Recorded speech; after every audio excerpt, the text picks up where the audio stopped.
Discrimination on the basis of sex, ऐसा कहा जाता है और हमारे द्वारा सुना जाता है कि ये प्रथा बहुत पहले से चली आ रही है। The fight against all these cinemas का बहुत बड़ा रोल रहा है। कुछ रियलिटी दिखाती है तो कुछ अपनी सोच। अब देखो, बात तो सिंपल है, बनाना और वाटरमेलन है तो दोनों फ्रूट्स, पर दोनों को खाने के तरीके एकदम डिफरेंट। काउज के लिए एक मेल काव है और एक फीमेल। मैक्सिमम केसेस में मेल काव को मार दिया जाता है और फीमेल काव को नरिश करते हैं। ऐसा नहीं है कि हम इंसान सिर्फ दूसरों के साथ ऐसा करते हैं, हम इंसानों में भी ये चीज़ बहुत पहले से देखी जा रही है। और ये जो मुद्दा था, इसमें पॉलिटिशियंस अपनी पॉलिटिक्स भी खेल रहे थे और सिनेमाज एक डिफरेंट साइड दे रहे थे। कुल मिला के इस मुद्दे में सब अपना अपना फ़ायदा देख रहे थे।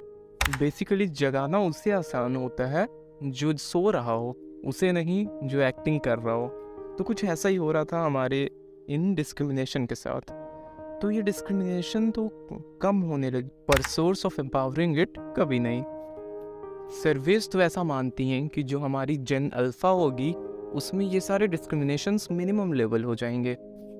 मगर इतिहास गवाह है कि जब जब सिनेमाज और टीवी शोज़ को टीआरपी मिली है, बहुतों ने फालतू में ही शोज़ को अपने एक्सटेंड करा हुआ है। और जब तक ये टीवी शोज़ और मूवीज़ सिनेमाज अपने साइड से इस मुद्दे को दिखाना बंद नहीं करेंगे, तब तक तो इसके लेवल को हम कम नहीं कर सकते।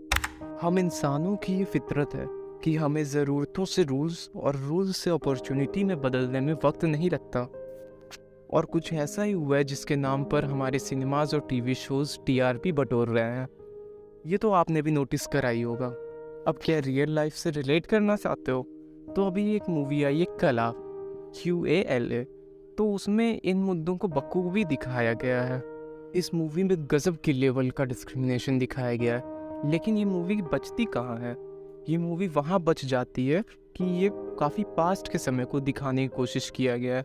ये एक ऐसा आईना दिखाने की कोशिश किया है जिसमें कि हम देख सकते हैं हमारे पास्ट में कैसे कैसे डिस्क्रिमिनेशंस हुए हैं।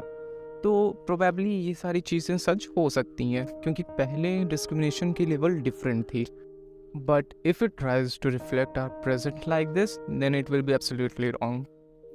मगर इस मूवी को आप सिर्फ एक नज़रिए से नहीं देख सकते हो कि केवल आप डिस्क्रिमिनेशन की तरफ से देखो कि कितनी डिस्क्रिमिनेशन हो रही है एक बॉय और गर्ल में, बट आप इसको अपने नज़रिए से भी देख सकते हो एक डिफरेंट तरीके से। कैसे जो वो बेटी होती है वो अपनी माँ से कितना ज़्यादा प्यार करती है और वो चाहती है कि हमेशा उसकी माँ उसके साथ रहे, लेकिन जो उसकी माँ रहती है वो हमेशा ही गलत समझती है उसे। और एट द एंड उस लड़की को, बेटी को दूर जाना ही पड़ता है अपने कैरियर के लिए, लेकिन फिर भी उसका मन नहीं लगता।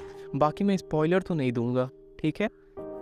Just try to find story from all these. इस मूवी की एक झलक तो आपने देखी ली होगी, जो इसकी सॉन्ग है शॉक। उसमें लड़की गा रही होती है और बीच में उसकी माँ रोक देती है और उस लड़के को बोलती है गाने के लिए, उसे कंटिन्यू करने के लिए। और आज भी हो सकता है काफ़ी सारी बेटियां इस स्टोरी को रिलेट कर सकती हैं अपनी लाइफ की स्टोरी के साथ। तो यार इन सब से मेरा मतलब सिर्फ इतना ही था कि इन सारे पास्ट एक्सपीरियंसेस, पास्ट मूवीज़ जो कि पास्ट को हमारे रिफ्लेक्ट करती है, उन्हें पास्ट ही रहने दो। इनके थ्रू अपने परसिस्टेंस को चेंज ना करो, ठीक है? अभी प्रेजेंट के लिए प्रेजेंट को प्रेजेंट के नज़रिए से ही देखना सही होगा। इन्हें केवल एज ए स्टोरी देख सकते हो कि कैसे हमारी हिस्ट्री रही है। तो यार मैं इसे यहीं पर एंड करना चाहूँगा विद अ ब्यूटीफुल शायरी। जो समय चला गया उसे वापस बुलाना क्यों, इस हंसते खेलते दिल को आंसुओं से नहलाना क्यों, जब एक ही चुटकुले पर बार बार हंसते नहीं तो इन खूबसूरत आँखों को बार बार रुलाना क्यों।